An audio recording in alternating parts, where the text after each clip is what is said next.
Hi guys. आज हम একটা নতুন জিনিস বানাতে যাচ্ছি। এই লাউ দিয়ে একটা নতুন রেসিপি। লাউটাকে ঘষে পেস্ট করে নিলাম।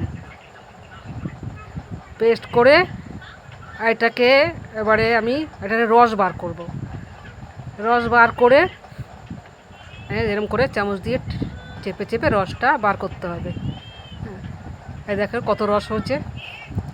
রসটা বার করা হয়ে গেছে। এবার আমি দিলাম বেসন। এই চামচ মেপে আমি 4 চামচ বেসন দেব। আধা চামচ হলুদ, আধা চামচ লঙ্কার গুঁড়ো, আর নুন স্বাদ অনুসারে, আর দিলাম একটু জিরা, চাউলের গুঁড়া, একটু জিরার গুঁড়ো। তারপর এটাকে আমি মাখলাম ভালো করে। এটা মিলিয়ে কষলে মাখতে হবে। মাখা হয়ে গেলে এরকম গোল গোল করে দুই হাত দিয়ে এরম করে চ্যাপটা করে যে এরম রাখলাম। এরম সব একটা করে সব বানিয়ে নেব। দেখতে পাচ্ছেন আপনারা, এরমভাবে বানাতে হবে এটাকে। আপনারা বানিয়ে দেখবেন, বানিয়ে খেয়ে দেখবেন, খুব ভালো লাগে। কড়াইতে তেল দিলাম। তেলটা গরম হওয়ার জন্য আমরা অপেক্ষা করলাম। ওই যে লাউয়ের জলটা বেরোলো সেটা দিয়ে আমি এই আটাটা সানবো। এই আটাটা সেনে এই লাউটার জলটা যে বেরিয়েছে সেটা দিয়ে ঢাকা দিয়ে সাইডে রেখে দিলাম। একটা বড়া দিলাম। এই বড়াটা আমি এমনভাবে লাল লাল করে ভাজবো।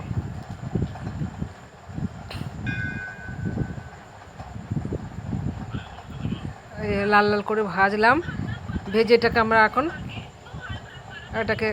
পেঁয়াজ দেব, মশলা তৈরি করব আমরা।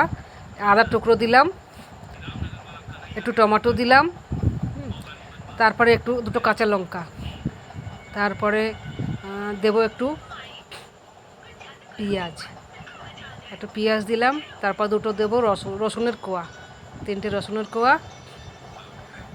তারপরে দিলাম একটু গোলমরিচ, তারপরে একটু আদা দিলাম, তারপরে এলাচ দিলাম, 4টে আমি লবঙ্গ দিলাম।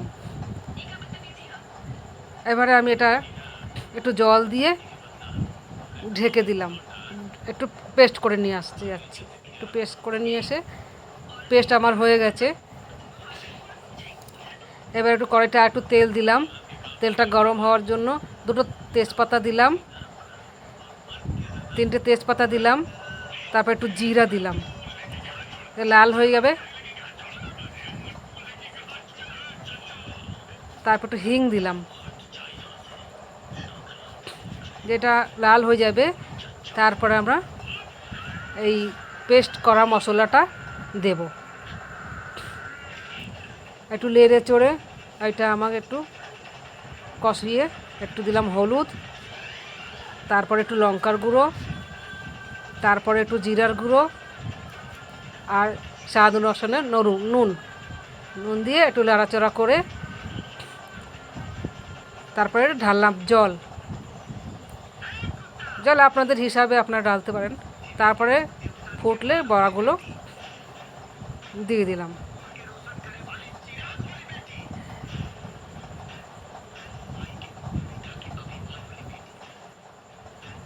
একটু হতে দিলাম, এটা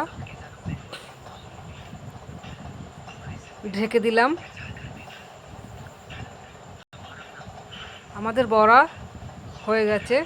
এবার আমি এর ভিতরে একটু ধনে পাতা ছিটিয়ে দেবো। ধনে পাতাটা উপর দিয়ে ছিটিয়ে দেবো। হ্যাঁ, হয়ে গেল আমাদের তরকারি।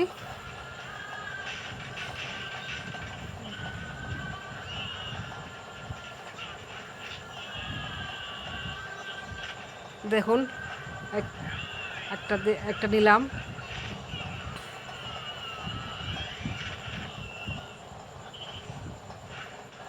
কেটে আপনাদের একটু দেখাচ্ছি।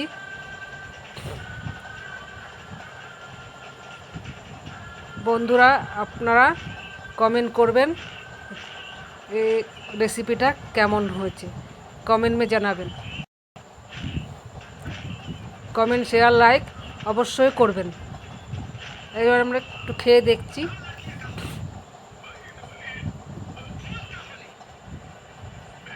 খুব ভালো হয়েছে।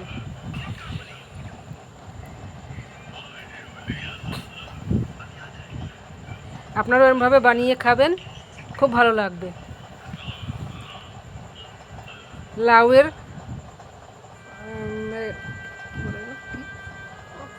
লাউয়ের কোপ্তা।